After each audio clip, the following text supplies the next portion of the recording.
When it gets to managing effective organizations, we need to talk about how we're going to help people actually do their jobs more effectively. Let's be part of the solution, rather than perpetuate the problem. An impact is not just the business impact and the practical impact, it's the impact on the society, the civil society, and on the public sector. We need to pursue big opportunities.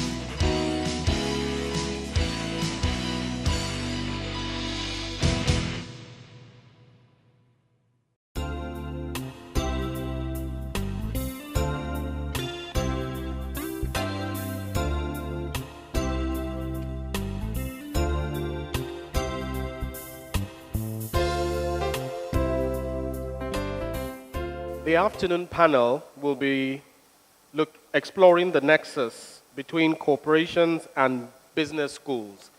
And to do justice to this, we have the speakers are Dr. Olayinka David-West from Lagos Business School, Glad Dibetso from Dimensions Data West Africa,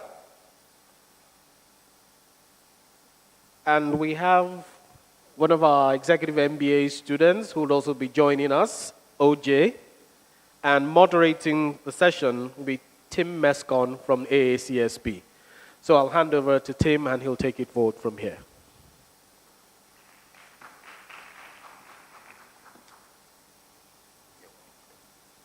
Thank you very much, and I always thank participants who come back after lunch.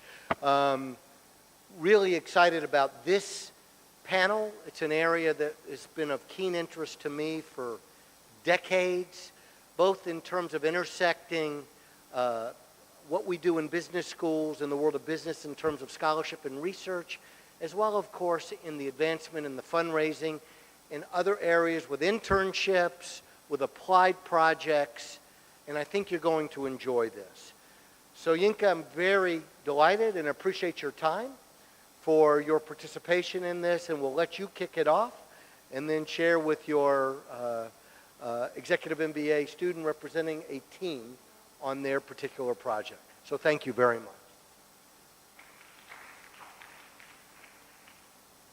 Good afternoon, ladies and gentlemen.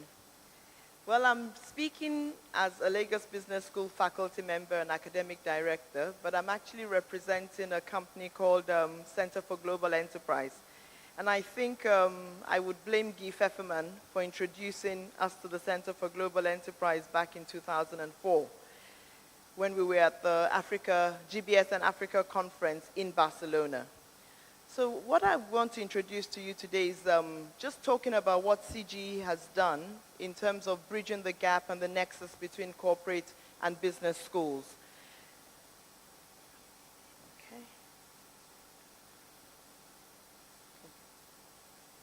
So basically, in 2014, around that same November, CGE launched what we call a Global Scholars Program. And the Scholars Program was to attract students and faculty in industry and in business schools into a network. And through that network, they've run various initiatives. And this is what the Global Scholars Program looks like today. We have 84 universities in 61 countries, and we've got about 290 plus hours of learning content in different mechanisms and forms. People are free to join individually, or institutions such as ours through our international office have also signed up and ensure that the programs are shared campus-wide. The Scholars Program actually runs on 4 levels. At the collaborative level, we have the Alpha team, and then we have a micro course, micro lessons, and Expert Connect, which are more instructional learning systems.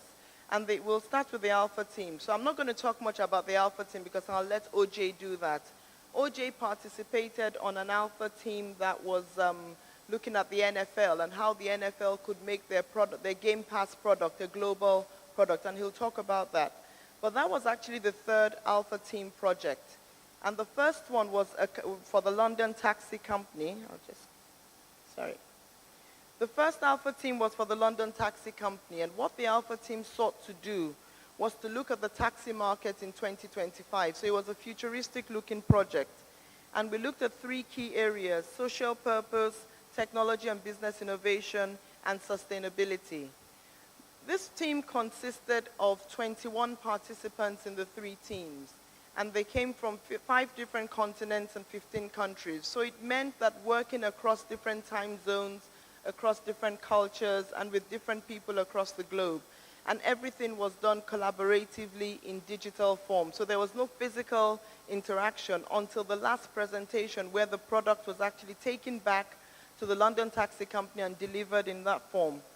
So what you see here is actually the first meeting that was held, and it was a virtual meeting of everybody connecting together.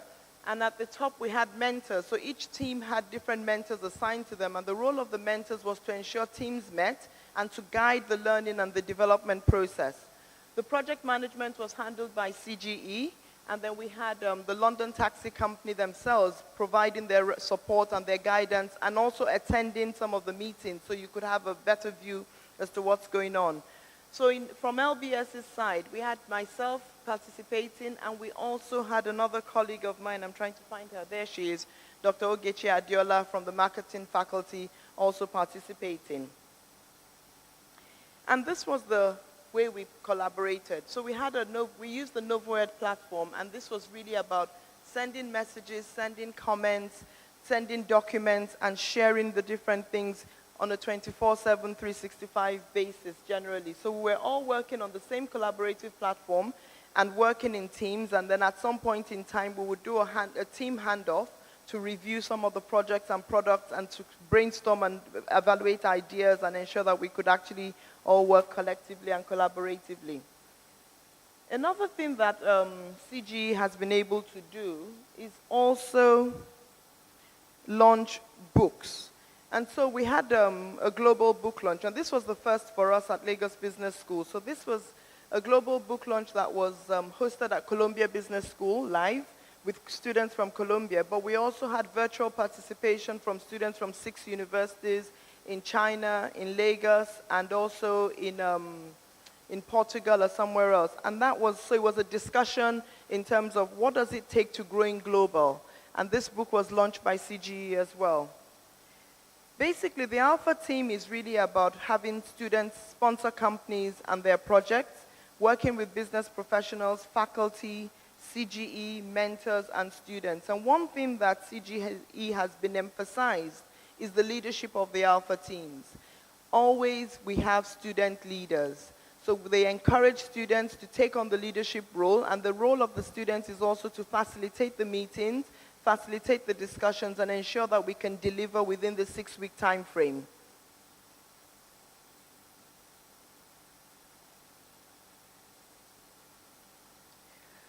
So when we finished the London Taxi project, it was really about providing recommendations. And I know that we're all aware of what has happened with people like Uber, Lyft, and recently in China, you have Apple investing $1 billion in the taxi company, in the ride-sharing taxi company.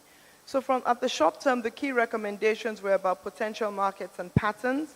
In the long term, it was about future products and designs, because at this point in time, LTC had already recently just received an investment from a Chinese manufacturer to produce more green taxis. So it was about, is this investment going to get us anywhere with the new business models coming along? We looked at the strategic partnerships, and especially in the European cities where the environmental issues were becoming a key issue. We looked at brand assessment and positioning and some of the corporate social responsibility initiatives. But it was really about market evaluations, capacity assessment, and engagement of new partners. A couple of them went to visit and to present at the London Taxi Company and actually visited their factory. So from every team, different people would go, and this is what Ogechi said. It was a real privilege being part of the inaugural Alpha team, and I want to thank the Center for Global Enterprise for the opportunity to participate in the program and to learn, network, and collaborate across borders. The client also found it valuable. I had not seen this kind of global collaboration approach before. It's really powerful. I see the Alpha team as a management tool. So rather than have one intern working in an organization, you had the virtue of 21 interns working in an organization at no cost to the organization, just the time and materials cost of hosting the meetings. The second one, Alpha Team, was launched in a Tanzanian company called Razello. So this was an IT company who really were looking at how to break out of Tanzania into new markets in neighboring countries like Kenya, and also into bigger markets like Nigeria and West Africa. And with Razello, we had, again, the objectives were looking at market expansion priorities, specific channels and industry segments for their products, use of limited resources to make a big push, because this was a small company that had development expertise, but again, less than 10 employees in the organization. And then looking at the concept of software as a service for African businesses and exporting competencies beyond Tanzania, etc. And the Razello team was similar to the London Taxi Company. Again, 21 participants, mentors, and students from around, and teams from around the world. So we had 3 teams in this side: market selection, competitive analysis and strategy, and then organizational capacity. On this team, we had Fabian, who was a full-time MBA student, participate. And there was also another executive MBA student participate on different teams. And then we also had, I think, a faculty member from Pan-Atlantic University, Shola, also participate. Now, one thing that I've observed with some of these CGE products is that Nigerians participate the most. So I think we also need to encourage other African countries and other universities to participate in these programs as well. In conclusion, for Razello, we looked at 3 areas: expansion strategy. So they were looking at Africa and then the Middle East, and then leveraging on existing partnerships. Products, looking at their products as well, adding flexibility and robustness, using pricing as a differentiator, and consumer engagement through constant education. And then the organizational strategy as well, business development and how they could focus on customer success and retention as well. So in all, the feedback from the chairman was that Razello is in a much better shape regarding our strategic direction than we were at the start of the project. We have your team to thank for that. It was really a game-changing project for us. So on that note, I'm going to hand over to OJ, who participated in the recently concluded NFL project. So he'll come and share his own live, direct views and experiences on how the project benefited him and his team in general. Thank you very much.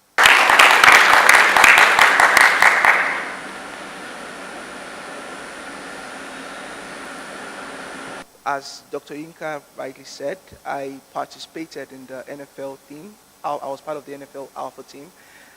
We are slightly still on it. We're just about to conclude the project. So what I'm going to do is to basically give you a walkthrough, share my experience with you, and hopefully you should be able to get something from that. So it is a 6 weeks program, the length 6 weeks, and because we don't really have a lot of time, we had to quickly get into the project. We had 2 major objectives: to increase the profitability of the Game Pass platform up 300%, and also to triple the number of members, the number of subscribers, 3 times, to triple it. And we had the outlook of 4 years. So by 2020, we were supposed to bring out strategies that would help them achieve all this. And the product was quite, unique, because NFL, the National Football League, is the body of the Association for the American Football, which is not a really common sport.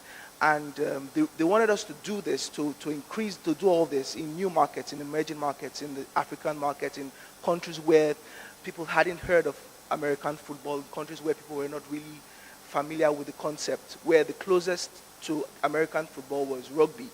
So we had to quickly think up strategies, how to get this product into these markets.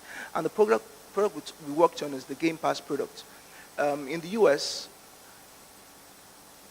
citizens can view, can watch, can access matches live on TV and all that, but for fans, avid fans outside the US, the only way they could access these games, the live games, was through this particular platform. Unlike the soccer, people that are soccer fans who probably watch the European League and all that, it's easily accessible via a lot of the digital channels and via a lot of the satellite channels. DSTV, for example, in Nigeria, some of the super sports stations show these games, but the NFL have decided to kind of lock it down, to make it a bit more restricted, and then sell this access to people through that Game Pass platform. And it was quite challenging, because how do I get someone, for example, in Ibadan, a state in Nigeria, to first of all appreciate American football, and then bring out money from his pocket or from his purse to buy access to view these games online. And it was quite daunting. So we're about 22 teams, 22 people from different countries, from different schools, from different institutions, and we had a few industry leaders, a few people from for example, my own team lead was one of the leading directors of Red Hat in West Africa. And we're split into two. We had the market selection team and we had the technology innovation. I was part of the technology innovation team, and we all did, everything we did was on the collaboration platform. We had a mix and match of some proprietary platforms and some open platforms. So the platform that Dr. Yinka just showed you now, the CG platform, is actually proprietary to them. And we collaborated using Zoom, which is sort of like a video conferencing solution. And then we did a lot of document sharing and collaborative work on Google Docs. You know, for some people from different regions who hadn't worked with these technologies, it gave them an opportunity to kind of learn how to use them and, you know, see a lot of benefits and all that. Now, like I said, the team members were made up of people from different schools in different parts of the world. I was the only one from Nigeria on this particular project. We had people from India, we had people from France, we had people from China, we had people from the UK also, and a few other countries. And immediately we started, we were given tasks. It was split up into different, the 6-week long project was split up into different milestones. So we had like a week 1 deliverable, we had like a week 2 deliverable, up until the 6th week, which is this week. And we're given tasks, and the first task was to basically force us to network. So we would introduce ourselves to the community, you know, get to know other people, you know, write up things about yourself and what you hope to achieve on the project, on the particular project. And from the first week, I already started making contacts, I already started making friends, I already started having a lot of benefits. I made a few friends, some from France, some from India, some from the US, some from the UK, and you know, we bonded right off. And then on that particular day, prior to when we started, we were split into 2 teams, and each team had the team leaders who were students from different schools. The team leader from my school, for my team, was a student from a school in the US. And apart from the team leaders, every team had a mentor. So the mentors are usually executives, working executives. So for my team, my mentor was someone, like I said, one of the top executives of Red Hat for West Africa. And we immediately started doing a lot of market research. We immediately started doing a lot of, you know, we're brainstorming, we're exchanging ideas, we're working. It was really engaging, it was really stressful, because, of course, we're from different time regions, time zones. We had to kind of find a way, common platform to communicate. We had to find times and schedules that fit into everybody's schedule. And for example, I would have meetings by 1 a.m. in the morning. 1 a.m. Nigerian time, and I'll be yawning and sleeping and tired, and, you know, after a long day, and you see someone who's just probably in the afternoon just having lunch and is on the same meeting, on the same call with you. So it was really, you know, really engaging. We had to be very flexible. We had to push ourselves to the limits, and we were able to come up with a lot of innovative ideas and concepts. And, you know, it was also quite challenging having to work with people from different backgrounds, you know, different schools and all that, different schools of thoughts. And you find out that if you don't immediately start applying your own knowledge, and then a lot of the concepts you've learned from business school, you kind of be left at the back. So most of us had to quickly, catch up. I, for one, who didn't have any knowledge of the product, of the solution, of the game. I had to go and do some research, and then I did conducted some surveys online, and it was really engaging. And at some point, we started exchanging reports. So the platform also gave us the opportunity to interface with the other team. My team was made up of 11 people, including the team leader and the team mentor, and the same thing with the other team. Now, at intervals, we're allowed to interface with the NFL themselves. So the NFL officials would come in, who are the clients. They would come in, still on the same digital platform, collaborative platform. They review what we've gone through, see how meaningful it is, make suggestions if they needed to, and from there, give us feedback, which we take back and immediately start working on it again. So it was really, imagine doing all this in a 6 week period. It was really engaging, really stressful, but it was highly engaging. It was highly rewarding. I know a lot of, I made a lot of business relationships. I've made a lot of contacts. I'm in IT, and one of my team members is actually doing does similar projects or handles similar projects that I do here in Nigeria. And already we've been able to collaborate on a few other projects outside the NFL project. So it was really engaging, and basically that's it. So what else on the team? Okay, thank you. So like Dr. Yinka said, usually when we're done with the reports, you've collated all your research findings, and you've made your recommendations. The members from each team are selected to go over to the client's office and make a formal presentation. So that's also another platform for team members to collaborate, to get to have like a face-to-face, and all that. So thank you very much. Like the panels this morning, we'll go through the second presentation. I'll ask Glad to please come forward, and we'll do that, and then open this up for questions. But OJ, on behalf of grateful deans and professors and lecturers, I want to thank you for taking your time to participate in making this a much richer presentation. So thank you again very, very much.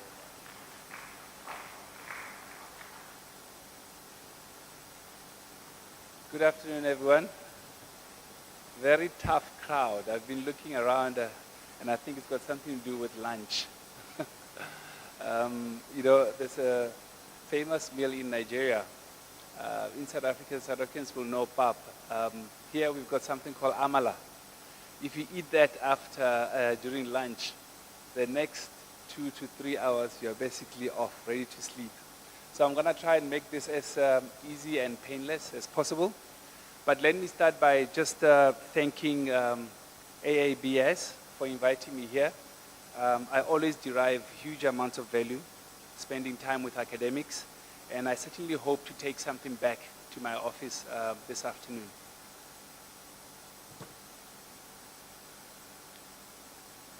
So firstly, let me say that I myself am a product of a business school, and I'm a very proud product of a business school. I truly believe that business schools are relevant and are very important to us. However, I believe that they need to lead the transformational agenda, because big companies such as ourselves are actually battling to transform fast enough. The statement or the quote that I've just listed here below is actually the problem definition of a lot of the companies that we serve, our clients as well as ourselves. This is where we are battling. We are battling with this issue. So let me just read it out so that we can just, and I think all of us here, most of the people have written papers on this topic. There's a psychological trap in which company leaders fixate on what made them successful and fail to notice when something new is displacing it. Then there's a strategic trap when a company focuses purely on the marketplace of today and fails to anticipate the future. and some unlucky companies manage a trifecta and fall into all three traps.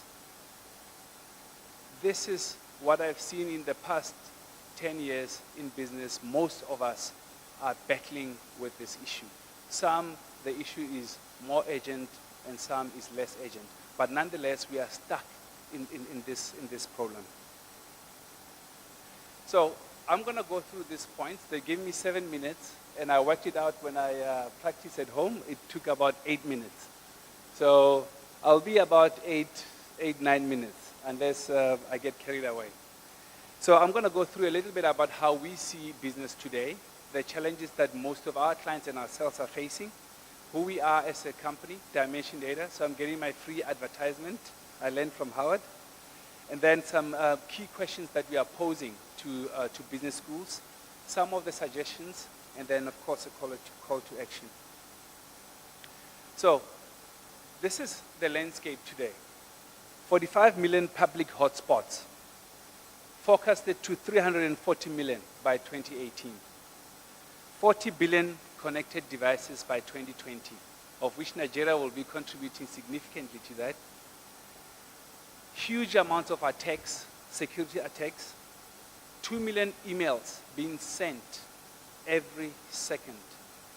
For a minute, you want to fathom this. We talk about big data, we talk about analytics, and again, if you look at this, as a company, this is either threatening your existence or it's an opportunity for you. It depends on how you interpret it and who's in your team.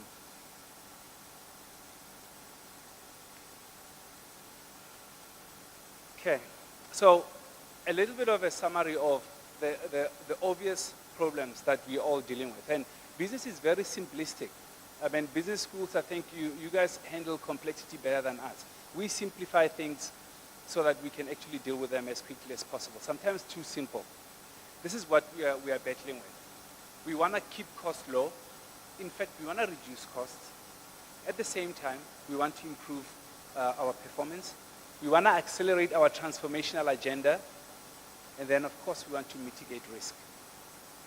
This is what most of the business people that we talk to, including ourselves, are dealing with.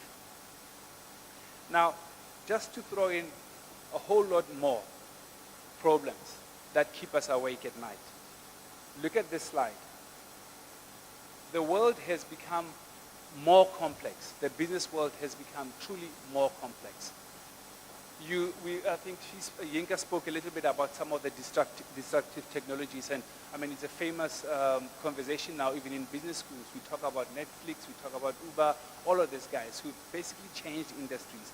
So this technology disruption keeps us awake at night, because if you're a company the size of Dimension Data, you're always wondering, is there another guy putting together a solution from a garage that's going to get me out of business? New models, go-to-market models are coming frequently and fast. We've always been talking about globalization, and we had a whole lecture on globalization when I was at business school. However, technology has now expedited globalization. What is happening today in Dimension Data?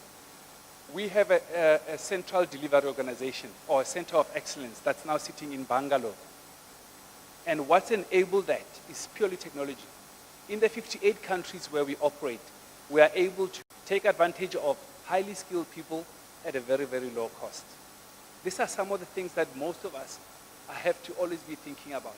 In our industry, one of my biggest threats is the Chinese, the Huawei's and ZTEs. Okay? So this is just the iceberg, or the tip of the iceberg of some of the problems we are facing. Our competition landscape is not easy to analyze anymore. It used to be very easy for us to analyze who our competitors are. If you came to Dimension Data 10 years ago and you told us, we are a system integrator, by the way, and told us that Amazon was going to be my competitor, I would have laughed at you, because they sell books. And in fact, my wife this morning, when I told her about this, she still asked me, how is Amazon your competitor? But this is what's going on today. Between us and the telcos, we no longer know who's client and who's service provider and who's competition. The world has become truly complex, and we're looking to business schools to help us simplify our world and to produce skills that can fit into our companies that can help us solve these problems. I've just summarized our problems in this slide. We've got business as usual revenues that we have been enjoying for years. We can see that those revenues are reducing, and we can see that our margins are getting smaller and smaller and smaller. So we know that in the next few years, we might not derive revenues from the current product and services. So at the same time, we are forced to build some sort of a foundation to take advantage of what we believe will be future revenues. So our organization talks about an ambidextrous way of doing business. So in your left hand, you're holding on to the current revenues, and on your right hand, you are building foundation for the future revenues. Dimension data, for example, we used to make huge margins out of selling technology. Sometimes we just call it tin. Switches, routers, whatever you name it, phones, laptops, tin. We used to make huge margins, and we could survive for years out of those margins. That business model is dying very, very fast.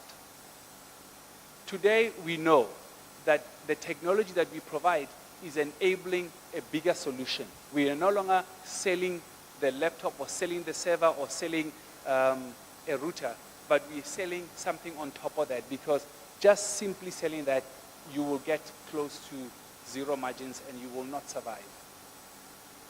But we're still making some money today out of this, and we want to continue doing it. The future for us is in cloud computing.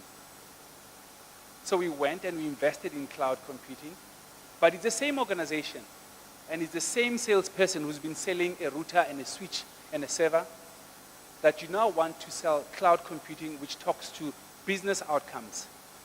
Meaning my salesperson now must understand multiple industries in depth and must be a problem solver and must be a business person, not an IT person. This is exactly the same organization that's 32 years old, and we are battling to transform. It's not only us. You can go to the telcos. They used to make huge amounts of money from cell phones. They now realize, okay, well, give them the cell phones and then make money on the phone calls. The phone call issue is also now dying, so they're not going to make money on calls. Where are they going? They're going to data. But we also know that data will be a commodity as well. So where are they going? They're looking at enterprise services. We are all stuck in this problem, and it's too complex for us in business to solve because we are too deep into the problem, and we need collaboration with business schools to resolve these problems. So a little bit of an advertisement for my company so I can pay for my day here. We are a $7.5 billion company. We've been in business for 32 years. We operate in 58 countries around the world. We've got over 6,000 clients, and hence we are able to collect the amount of data that I've been sharing with you. We are born in the emerging markets. We are born in Africa, and we are proudly African, even though we've gone global. We have been bought by a Japanese entity called NTT. So, what are some of the questions that we pose into people around the table? People who has the capacity to analyze, people who have seen multiple companies over a period of time go down because they're not transforming. These are the questions that we're asking you to help us with. We're asking you to look more into the future than into the past and help us keep the giant companies that you love today to continue to be in business in the next 10, 15, and 20 years. How do we manage corruption and governance? This is a big problem for us. We are in Africa. It's a big problem all over the world, but it's a big problem certainly for us. How do we manage issues of regulation? A lot of the people here know about what's currently happening with MTN in Nigeria. Where's the business case? Are we waiting for another 5 years to write the business case? Are we waiting for Harvard? Because when I was in business school, over 80% of my business cases were American. How can we partner with business schools to produce business-relevant research? Research that's less esoteric, so that we can read it and actually use it. After all, we pay for the students to come to these business schools, and we also pay for tailor-made courses. So we want to see some of that value. I, for one, Dimension Data paid for my MBA. So I need to be showing them some value after all that money that they spend on me. And more than anything, after all the time they spend. Where do we look for business schools that are deeply engaged in Pan-African matters? I think Howard spoke a little bit about this, that doing businesses in Africa is a little bit different from doing business in Europe and in America. And if majority of our theories and majority of our case studies are coming from there, we are missing something. We have to create a solution for African problems. Can business schools help our ESCO understand and manage technology? Because we believe that the three things that I've listed here are about to change how we do business in Africa. The impact of robotics is real. This is not science fiction anymore. It's here. Automation. Every year we can see that we are retrenching people from our companies purely because we are able to automate some of the tasks that our staff is doing. Platform economics has changed and revolutionized industries. We want to be part of the success story of platform economics. We don't want to be the victims of platform economics. What benefits makes the most sense for my business? Is it cost optimization, risk reduction, or strategic agility? Our courses in business schools must address these issues, and these issues are complex. They are not one-dimensional. You can't put them in one particular course. We need to figure out, and we need to almost think from a clean slate how we produce the new material. These are just some of the suggestions from people who are in business. They're certainly not exhaustive, but one is we have to increase the amount of consulting projects with local companies. So be it MBA students, and I've seen some of the examples that Yinka has just shared with us, but we need tons and tons of those. Because for me, that's what's going to keep the business schools and the professors in business schools in touch with what we are going through. Business schools must be a hub for innovation and entrepreneurship. I was reading somewhere that a lot of the guys who drop out of Stanford, they go and start up these beautiful ventures that we all enjoy today. And I was like, this doesn't make sense at all. If you've got a great venture, you want to start up something, business school should be a place to do it, not a place to run away from. Integration courses across all disciplines, talking to the fact that I just spoke about, that our business is multifaceted, is multidimensional. So think about how to create new material for this. Our professors need to have real-world experience. And if they've had real-world experience long time ago, needs to find a way to continue to engage with business so they can remain relevant. I don't want to talk about the issue of ranking, because I know Jonathan and them were talking about it extensively. But I think the point that I was trying to make here was that we need to find a way to reward the business schools that are actually having impact on businesses and on public sector. We need to find a way to reward them. And if ranking is the way, then let's move to that direction, because it's about your graduates having impact in our businesses or your graduates having impact in the politics of the day. With the advent of the internet or digital economy, we need a renewed focus on technology. I have no answer to this, but certainly we have to figure out, do we need core modules for technology, or how do we integrate technology in everything that we do in business schools? Because technology, in my view, is one biggest disruptor and is one of the key contributors to the death of all these companies that we spoke about, like Kodak, Blockbuster, etc. It's mainly technology that killed those companies. I'm done, but I just want to leave this quote here by this economist. And I think it talks to the fact that there is nothing that I've said that people around the room do not know or do not understand. So what is the problem? Why are we not walking the talk?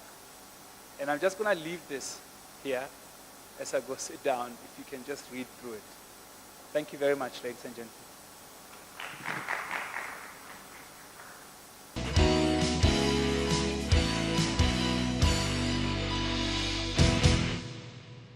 Glad, thank you too for exceptional insights, great presentation, and some very tangible calls to action to business schools. And I look forward to having some dialogue about that. Let's open this up, if we can, to the participants, to the conference. I was most impressed by your presentation about the alpha teams. Suppose the company had to pay for this. Do you have any idea how much it would cost? Oh. Okay. Do you have any ballpark idea of if the taxi company had paid for this, how much it would have cost? Okay, the participating companies are not expected to pay, but they are expected to define a project and also give us the management level resources to participate in the project over the 6-week period. So they don't pay. Some of this is funded by CGA. Okay. Well, Roland is my name, Covenant University. The last presentation, I was so excited going through the suggestions you raised. And just from the beginning, but let me just make this quick remark. The last point you raised, you were suggesting that we should integrate courses across disciplines, which is proper. But I'm also reminded that NUC, the regulatory authority, has recently developed interest. And the benchmark we are working with, even in the business school, they are presenting to us. So we might have beautiful courses that should be integrated. But if these things are not accommodated in their own benchmark, and you can understand the issue of accreditation, that may not be so well for us if they have to give us the green light to this. So how do we put this together? That's just my concern. How do we ensure that we present their own, we protect their own interest and our own interest? Thank you. You know, I think Howard spoke a little bit about this. At some point, we have to define our purpose as a business school. I mean, I'm not talking on behalf of business school, but I truly relate because ultimately, I feel part of the business school community. And I think we have to define our purpose clearly. What are we dancing to? Are we doing this for the development of leaders in Africa or purely for the rankings and the benchmarking? Because if you are doing it for the right reason, the ranking will catch up with you. If the ranking needs to be transformed and you take some time to transform, and I'm not the one to speak about how they do benchmarking and ranking, but I think that the right thing must precede whether you get a better ranking or better benchmarking or not.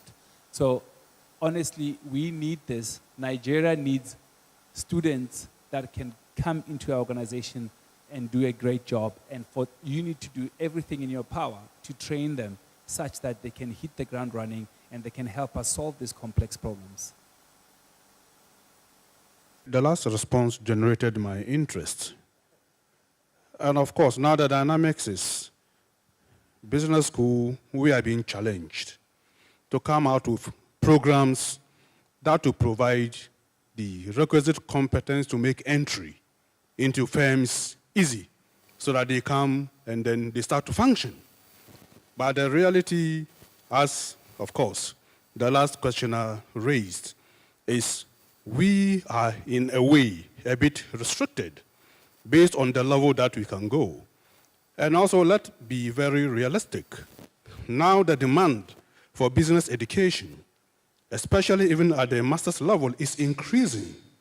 Because now there are so many who realize because of this huge unemployment situation, as a result of our industries not expanding to absorb, it's making people feel like if I have a master's degree, probably it will open up the door for me. And also, as a result of less subvention from governments and even from industry, a lot of business schools are now finding ways to absorb as many as possible to see how they can also generate some income to make things work. So the dynamics is that now the resources that, of course, could facilitate the production of that quality is now being compromised by realities of, let's say, academic life. And also the organizations from your side, as you indicated, nowadays also want a well-cooked kind of resource, rather than probably maybe aligning to academia. This is your challenge, this is what you are getting. So we as firms, on our part, we are also going to complement by trying to look at the issue of how much we can also provide in terms of training to get the quality. So how do you look at these dynamics? Because it's a bit of concern. You bring business people, as you say, to your platform, which we have done somewhere last year, and business tells us that they expect us to come with this competence, which we are not coming. So for them, what we are bringing them, if I put it just in my own terms, is like rubbish. Then we also say, no, why don't you also take a real look at your training budget? Because a lot of firms are cutting down on that. So how do you see this now? How do we solve it so that we can have that kind of interface that you are talking about? How do we understand you properly? And how do you understand this properly so that we can have this kind of commonality to make us all achieve this goal? Thank you. One of the ways, I don't think I'm qualified to talk on how business schools should change, but one of the ways that I've seen our company engage in this subject through GIBS, which is the University of Pretoria in South Africa, is that they actually ask GIBS to tailor-make courses for us and our students. So this has nothing to do with your current MBA, but it's something that is now addressing the business needs for a particular company.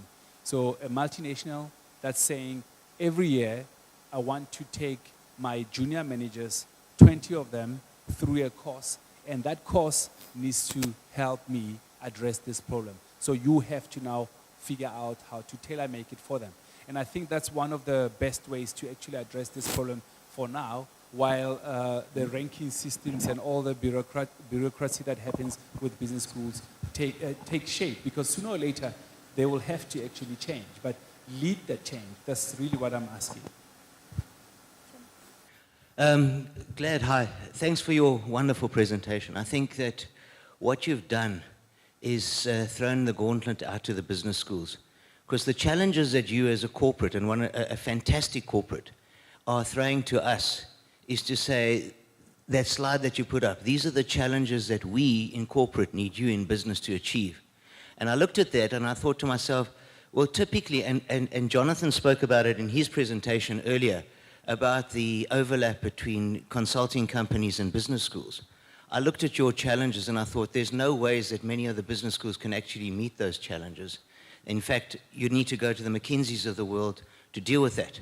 And I think that instead of a pie-in-the-sky approach, what you've given us is a real challenge of how to actually go out there and act and be relevant to the community that we service, which is the business community. So thanks for that. I don't know if you have any comment on that. No, honestly, thank you very much. I speak passionately about this topic because we are suffering with this for the past 10 years in Dimension Data. You are South African, you know we've even had a change of leadership. We're battling with transformation. And the reason why we're battling is because a consultant coming in will never ever solve your problem. You need to transform the people inside of your company. From senior management upwards, and of course the senior managers will move it down. Those guys need to be transformed.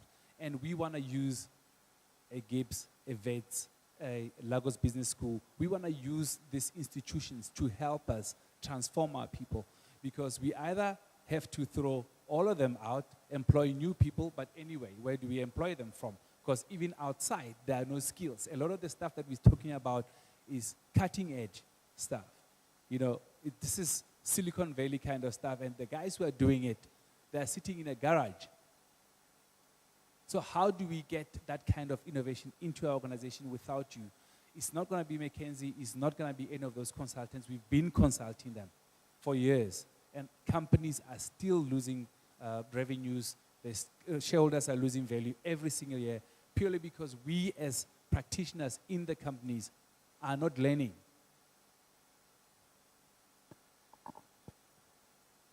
Yes, please. Okay, thank you very much. I'm Edward Mungai from Strathmore Business School.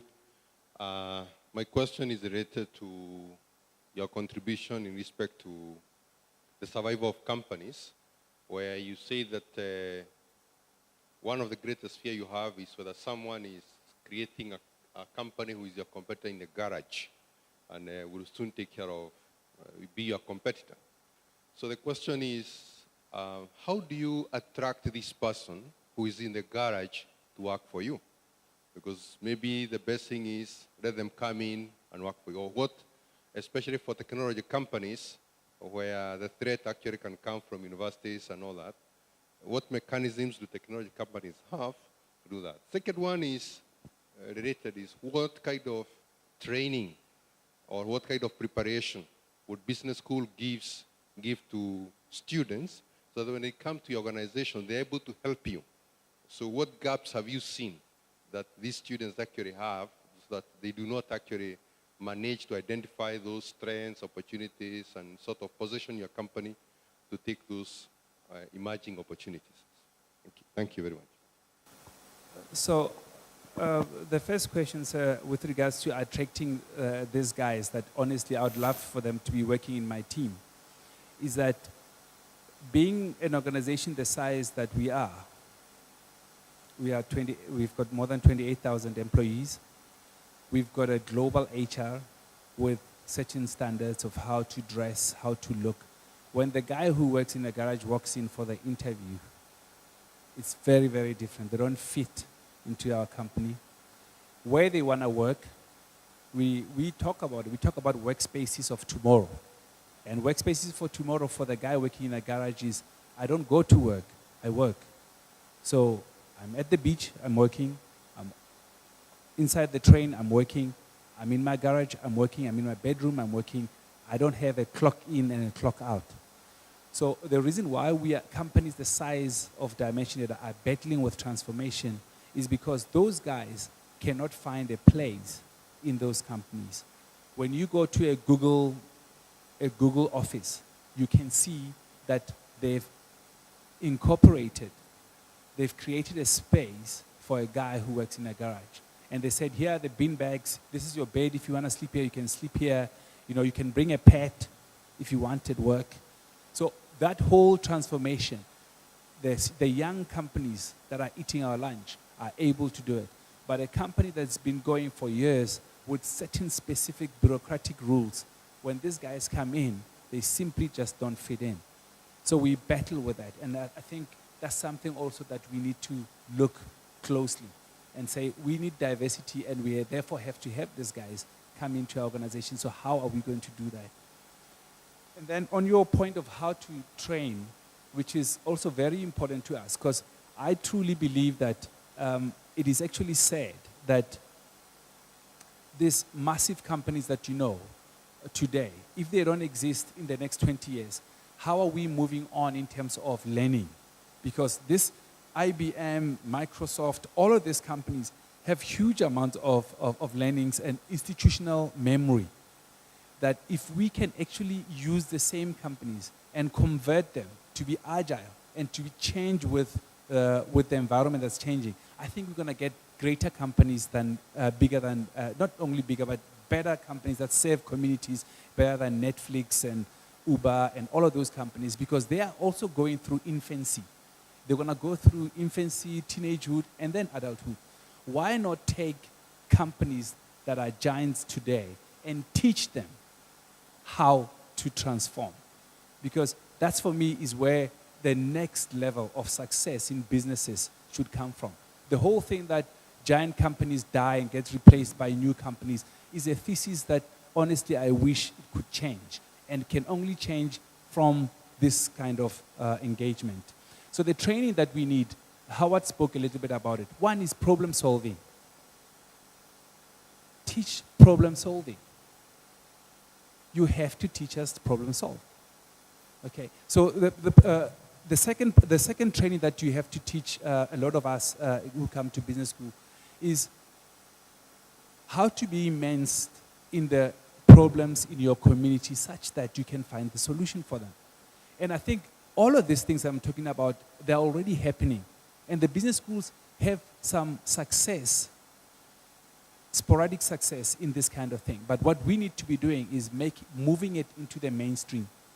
And we need your help to move it into the mainstream. That problem solving, and also the cases that a lot of business schools talk about solutions that came out of India on telemedicine, purely because the guys are ailing and they need those solutions in the environment.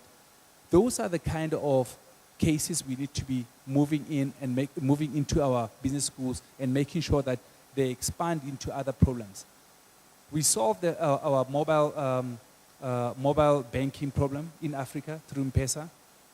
This is the kind of cases that we need to encourage, and we need to understand how those guys did it, and then we need to replicate it across multiple spheres.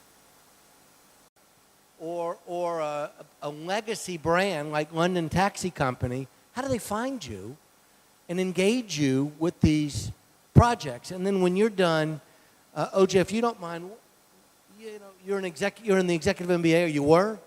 What did you get from this? What benefit was there for you from this? So in this capacity, CG is really acting as a platform. So what they do is they recruit the students and they recruit the companies and they select the student applications. So for example, the London Taxi Company project, I think we had over 200 applications and only 21 were selected from around the world. So they're building the momentum going in terms of their projects out there. In terms of selecting the companies, it's really about the project and the articulation of the project.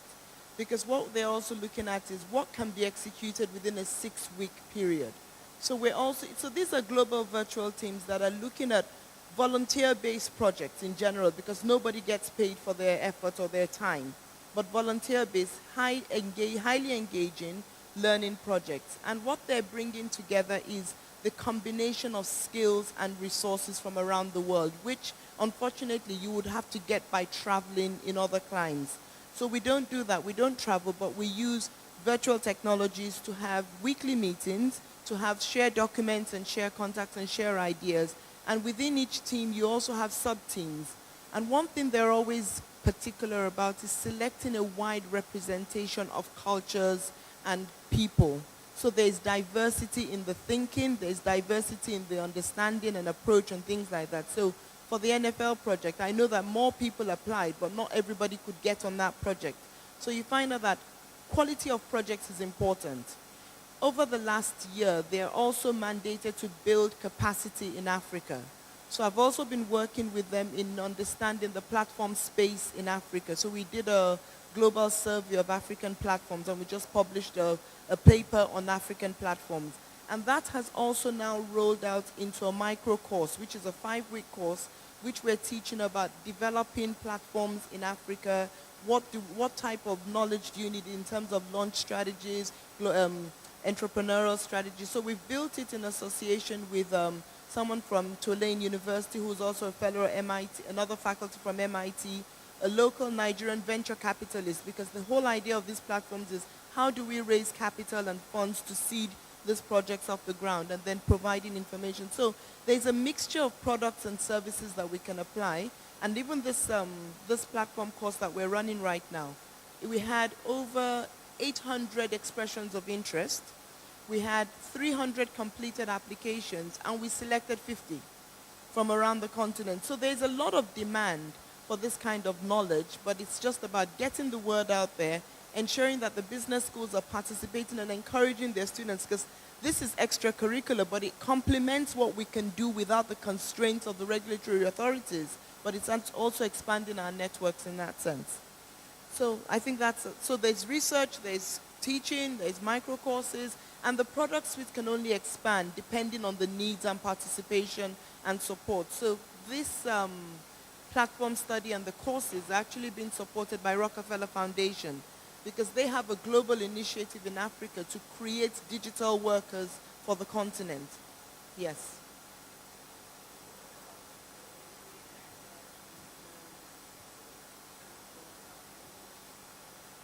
Yes, so I think the way they started, other than myself engaging through GBSN, and I think through GBSN as well, they got the list of member schools and they wrote to each dean. In other words, would you like to join this? Would you like to introduce it to your students and your faculty? And through our MBA office and the international office, they're continually sharing the information. So the calls for Alpha Team participation actually comes to the international office and other global scholars, and you're free to share it. So you have, when the micro course applications, we had applications from people who knew LBS, who heard about it from a friend, who heard about it from Twitter. So it's about spreading the word and knowing that these opportunities are out there. Thank you. Okay, thank you. I'll start by saying this. I work in the IT space, basically using technology to solve problems. So naturally, I was drafted into the technology innovation sub-team. And while on that team, I quickly realized that the skills of just being an IT guy, you know, solving problems with technology alone wasn't going to be enough, wasn't going to cut it for me. So I had to quickly, which now comes to the first benefit, I had to quickly leverage on the knowledge I've gotten from school. Talking about market research, talking about understanding different markets, talking about market penetration strategies, you know, various concepts that I had picked up in school. I had to go dust some of those books again. I had to go in depth and then apply the knowledge. So it, first of all, gave me an opportunity to apply the knowledge that I had been learning from school, I've been getting in school, you know. And then again, it was a very huge project. I've worked on projects, but man, the projects here were in hundreds of millions of dollars, and we're giving those kind of targets, you know. So having to face that as a reality was quite challenging, but then it was also quite motivating. And you know, and again, you bring up ideas, and it was quite fulfilling for me, for example, that some of my ideas were chosen, you know. The fact that yes, I'm in Nigeria, but then again, I'm bringing up ideas that someone in the US, someone in the UK, that are in different business schools, world-renowned business schools, you know, would take and, you know, be excited about and work with and, you know, propose to the NFL, and then the NFL themselves, you know, get to say, wow, these ideas are fantastic. I want you to develop them more and everything. So that was like one of the high points for me. And then, of course, we talk about the networks. I already spoke about that. I've already started working with some of the guys over there.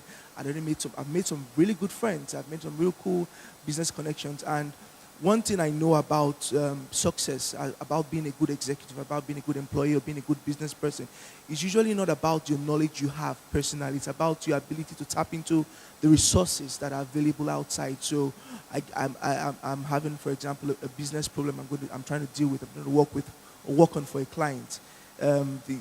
It's not just my knowledge. It's about my ability to leverage on the connections, the networks I have. People who had, you know, get to call someone like a John or Frank. Oh, you've worked on this before. How did you do it? How did you solve this problem? So I've been able to expand that network, and I think that was quite huge. Then, of course, it kind of pushed me out of my comfort zone.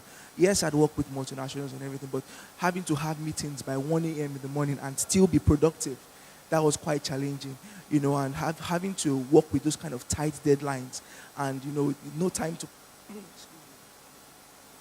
procrastinate, no time to, you know, these were real world issues, and you were interfacing with the client, and you know, it was quite exciting, and you know, and then I talk also, like I said, yeah. And then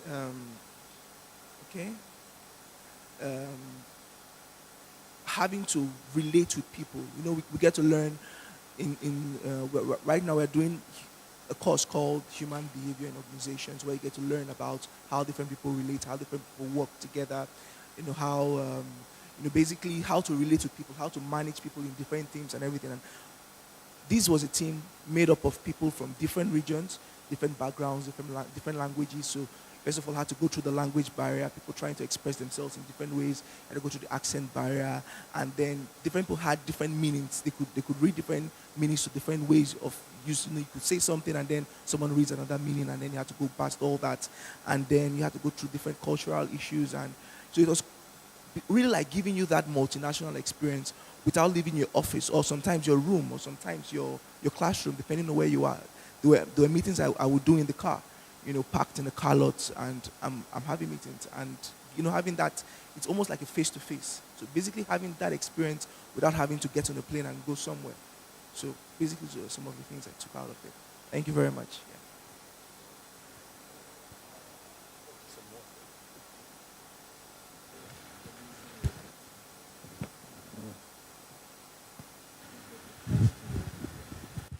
Thank you. Nkosana Moyo. I run a think tank called the Mandela Institute for Development Studies. I found your presentation dimension data quite fascinating. I'm not in a business school, but I would like to push back on you a little bit. I think it appears to me you identify properly the elements of the challenge, but I get the impression you're not being realistic about how to go about looking for the solution. You see, I think the nature of human beings is that we live our lives primarily looking through the rearview mirror. That's what experience is, by definition. And I think the only way you can at least ask for something from business schools is for them to get a skill as opposed to finding a solution. For people who can think a particular way, in a different way. But closer to home, in your own company, the only way I think you can find a solution is to create an anti-dimensions data company simultaneous with yours. In other words, you have people within your company who are always challenging everything you do, looking for opportunities to find loopholes in everything you do, looking for ways to beat you, in other words. It's like an opposition team. Because the problems themselves are evolving all the time. So you can't get a solution, almost like a static solution. The minute you get the solution, the animal changes, mutates. So it's a way of thinking as opposed to a solution, if I may put it that way. You're 100% correct. I think what we are asking for and what organizations are asking for is a type of person who's agile. So we want to teach the people how to forever be solving problems. I mean, at some point, at the desperation of the ESCO, the guy bought Who Moved My Cheese to a whole number of stuff. You know, it's like, I think everybody knows the book. It's like a 1 hour read. I mean, I don't read a lot, but that book is a 1 hour read. So that's what we bought for a lot of our stuff. And in that book, basically, all he was saying was that change as quickly as possible and adapt as quickly as possible and move ahead. Because it's not like these companies that died were not aware that they needed to change. It's just the pace that they take to actually change. And I think what I'm asking business school is not for them to give me a solution. I want to collaborate with them. Because I don't think on their own business schools can solve the problems. Because I truly believe that those who solve the problems are the ones that are closer to the problem. But I need business schools to come in with methods, systems of helping me solve my problems. That's really what I want, and I would like to see, and I'm happy to pay. And in the past, in Nigeria here in West Africa, because I lead this team here, I have invited 2 professors from my school, where I come from, to come and help me with some of these things. But a lot of it becomes too theory-based. You know, it does not delve into getting my staff to actually solve the problems that they're doing on a daily basis. It focuses on case study kind of teaching, which is also fine, but I feel it's a first step.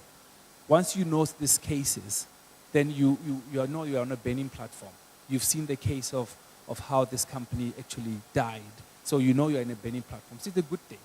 But I need another step from then on to say, how do I make sure that when we finished with this guy in a 3-year cycle of training, that this guy will never be the same again? Not necessarily for problems of today, but for problems generally moving forward. He will always be ready to change, and he will always be agile, and he will be quick to move.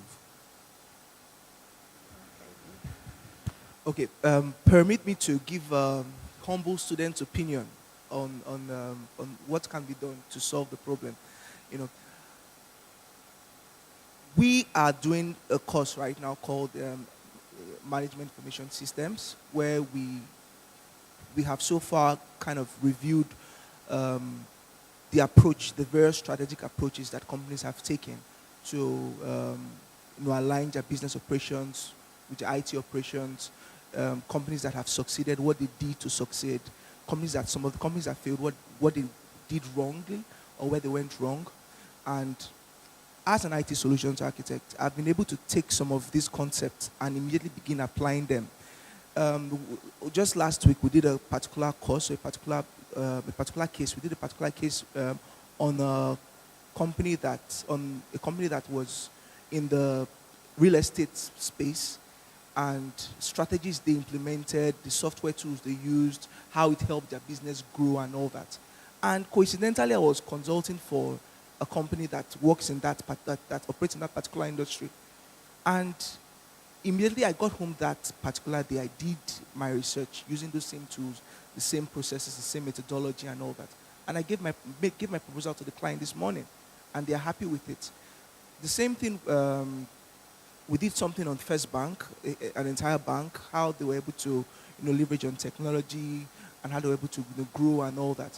And then again, it gets someone like me who hadn't worked on a project that large to think strategically. If I had a project like this, how would I handle it? How would I work on it? So I think getting cases that are relevant, not in certain courses, cases that are relevant, cases that are current, cases that kind of take a snapshot of the industry, of the future, of the way companies are implementing these technologies, the way companies are implementing these ideas, and the way they are, strategically approaching these business problems, and then taking those courses, those cases in class, reviewing those cases with the students. I think it's going to help a lot. So that's it. Thank you very much.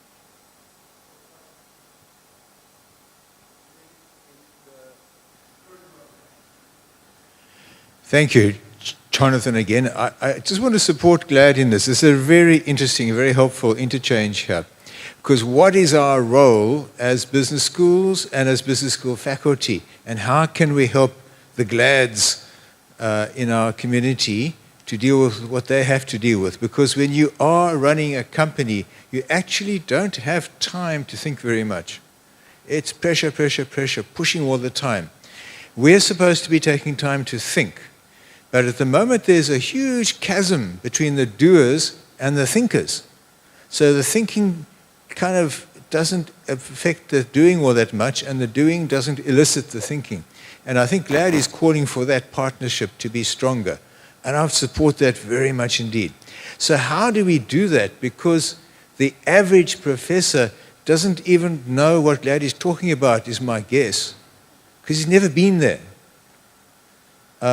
And it's very hard to understand the kind of issues there, because there isn't a solution. And we are taught to teach solutions. There isn't a solution, it's a process. It's a way of thinking that Glad is talking about. So how do we bridge that gap? Howard, I think, gave one hint about that this morning when he talked about the 3 different categories of faculty they have at SMU. So there are the well-published eggheads, and there are the experienced professors of practice who publish in lesser journals, if I may put it that way, and there are the pedagogic teachers.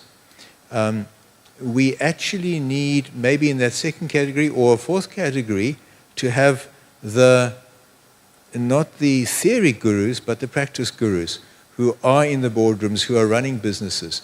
And it would be lovely if a criterion for teaching, particularly at executive level in business schools, was having some years of corporate experience. So what I'm thinking is that we need to be quite courageous in finding new models of business school to cope with the demands on us. Unless we just choose to stay at the undergraduate education level, in which case fine, we can give solutions and concepts. But if we want to make a difference to how business is run in Africa, and I hope we do, we need to expand our categories and grow our boundaries. Thank you. I'm Rukewe from Augustine University here in Nigeria. Well, I'm just looking at your question and what you want the business school to do. But before then, I want to ask a few questions. The first one is, how do you see your employees? Do you allow them when they fail? Because it's typical. You know, when businessmen see their employees failing, the thing is that there's no hope. And you allow them to use their own initiative, allowing them to be proactive, to take risk. Because then we're going to come to another topic, another subsection, and that's entrepreneurship. And that's where I'm looking at this from. I just want you to look at that, especially looking at allowing your employees to fail and then let them start all over. And even the rewarding system too encourages them. But then, first, the most important thing is when they fail, that's a reward, allowing them to continue, allowing them to take a step ahead or looking into their failure and then kicking off. Thank you. Thank you for that. Other questions?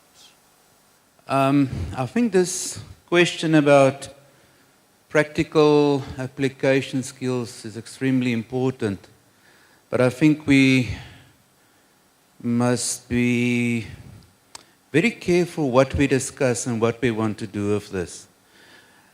And I say it, sorry, my name is Mias de Klerk from Stellenbosch Business School. I don't think I've said that.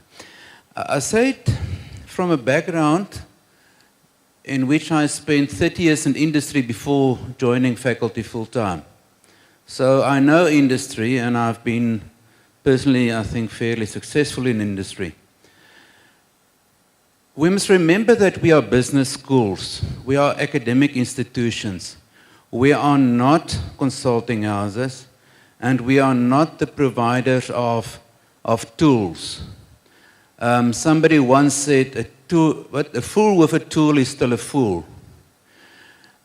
And in my 30 years of practical experience in industry, I've seen too often businessmen and women making very stupid decisions because they did not understand the theory.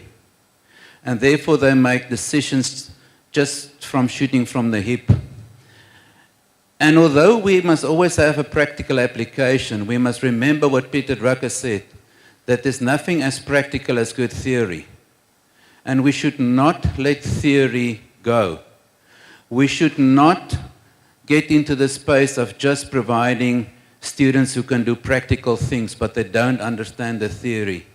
They must understand where it comes from. They must understand why things work, not just what works. Because what works only works within a certain context. And we must always help them to be able to think about what they're doing, why they're doing it, so that they can work in different contexts as well, and not just start venturing in the process of providing tools to fools. Thank you very much. I respect theory. I think when I started my presentation, I spoke that I'm a product of a business school, and I actually respect theory. I think what I'm asking for is that this is like a pendulum. You can't stay on the far left or on the far right. There's a mixture that we need to get right, because just purely how we've been doing things, the results are clear. We talked about how we need to measure business schools. We need to measure them by the but the impact that the graduates are making in the companies. And if their companies are not succeeding, if they are not able to transform their companies, we need to come back and say there is something that we're not doing right. There's a big difference, but this is a matter of opinion, and of course I'm not a big academic. But my view is that business is by its nature is practical. If we were talking about chemistry and medicine, I would understand that we can just stay on the one lane. But we're talking about business, which by its nature is a practical thing. My problems are real. And when I send people to do the MBA, and when I send them to do that course at your school, I'm sending them for a purpose. None of them will come back to me and tell me anything about Peter Drucker because I'm not interested. What I want is results from them. And they must come back and give me results. And this is why the companies such as ourselves are paying the fees for MBA, and they're expensive fees. They're paying them because they're looking for return on investment. And we need to show these guys return on investment. Otherwise, they'll find another opportunity. They'll replace the MBA or they'll replace your university with something else that gives them return on investment. Shareholders are very, very simplistic in nature. Very, very simplistic. And I'm saying, let's be part of the problem. Let's be part of the solution, rather than perpetuate the problem. When we're talking about transformation, it does not exclude you as a business school. The whole world is transforming, and you best be part of that transformation, or otherwise there will be a problem that will be clearly noticeable. So I'm just saying this is a call to action for all of us, for business schools as well, to say we need to find some sort of a middle ground of how we're going to solve this African problem. Year after year, decades after decades, we're having poor leadership in Africa, business leadership, poor management in Africa. What is the solution? And I'm not saying it's coming only from one area, but certainly business schools are a big part of solving this problem. And how they solve it cannot be the same solution they provided 20 years ago. It best be something a little bit different. And that's a great way to segue to tea. Can we hear it for our panelists again, please, and thank them for their participation. Thank you, too, for your wonderful questions and great thoughts to discuss during our break.